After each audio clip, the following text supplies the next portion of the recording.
নাম হলো নাজাত প্রাপ্ত দলের আকীদা। নাজাত প্রাপ্ত দল কি?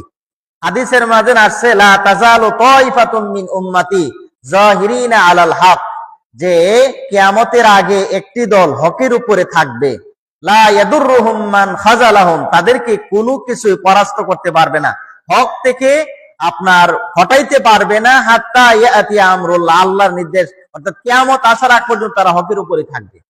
এই দলকে বলা হয়েছে তাইফায়ে মানসুরা, সাহায্য প্রাপ্ত দল, নাজাত প্রাপ্ত দল। ওই দল যেটা কোরআন ও সহিহ হাদিসের উপরে যারা আমল করে আকীদা বিশ্বাস রাখে, তারা হলো সেই দল। আর রাসূল সাল্লাল্লাহু আলাইহি ওয়াসাল্লাম বলেন যে আমার উম্মত সাতাফতারিকু উম্মতি, আমার উম্মত বিভক্ত হবে সালাসা ওয়া সাবঈনা মিল্লাহ, 73 দলে। এর মাঝে কুল্লুহুম ফিন্নার, 72 দলে কি জাহান্নামে যাবে, ইল্লা মিল্লাতু ওয়াহিদা, এক দল শুধু জান্নাতে যাবে। আর ওই এক দল কি? যেই দল নাজাত পাবে ওই দলই আহলুস সুন্নাহ ওয়াল জামা, মা আনা আলাইহি ওয়া আসহাবি, আমি এবং আবার সাহাবীরা যেই দলে আছি ওই দল জান্নাতে যাবে। এখন নাজাত প্রাপ্ত দল মানে যেই দল পরকালে নাজাত পাবে। এই বইটার লেখক হলো হাফেজ বিন আহমদ আল হাকামি, হাফেজ বিন আহমদ আল হাকামি, ওনার নামই হাফেজ বিন আহমদ, ওনার পিতার নাম হলো আহমদ আল হাকামি রহিমাহুল্লাহ। তিনি মৃত্যুবরণ করেছেন 1958 খ্রিস্টাব্দে। এটা একটা আরবি বই।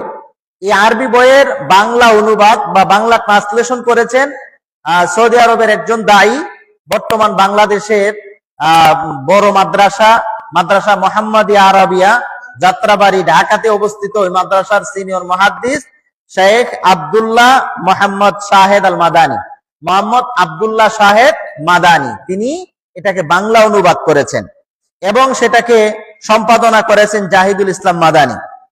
তো আমরা এই বইটা আমরা ধারাবাহিকভাবে শুরু করছি। এই বইয়ে 200 প্রশ্ন আছে। 200 প্রশ্ন আমরা প্রত্যেক ক্লাসে 8টা 10টা যতটুকু আমরা সম্ভব হয় আমরা করবো। এরপরের ক্লাসে এসে পরের প্রশ্নগুলা, এরপরের ক্লাসে এসে পরের প্রশ্নগুলো আপনি যদি ধারাবাহিক শুনেন তাহলে সবগুলা প্রশ্ন আপনার আয়ত্ত আসবে। শুনলে আপনি আকীদা সম্পর্কে মোটামুটি একটা বেসিক নলেজ হবে। আকীদা মানে কি? ঈমান ও আকীদা, মানুষের মূল সম্পদ হলো ঈমান ও আকীদা। এখন আপনার আমল আছে অনেক, বস্তা ভর্তি আমল আছে, কিন্তু আকীদা আপনার ঠিক নাই, তাহলে এই বস্তা ভর্তি আমল বাতিল। অর্থাৎ আপনার কাছে 100 টাকা আছে ভালো মানে আসল টাকা, আর নকল টাকা আছে 1 কোটি টাকা। এক বস্তা টাকা আছে জাল টাকা, আর 100 টাকা আছে এটা ভালো টাকা। এখন আপনার কাজে দিবে কোনটা? 100 টাকায় আপনার কাজে দিবে। 1 বস্তা টাকা দিলেও আপনার কোনো কিছুই দিবে না, কারণ এটা জাল টাকা। এই জন্য জাল আকীদা, জাল আমল যাই আপনার থাকুক না কেন, যদি আপনি সঠিক আকীদায় আপনার না থাকে তাহলে সব টাকায় যেরকম বাতিল হয়ে যাবে কিয়ামতের ময়দানে। আকীদা যদি ঠিক না থাকে তাহলে আপনি জান্নাতে যেতে পারবেন না। এই জন্য রাসূল সাল্লাল্লাহু আলাইহি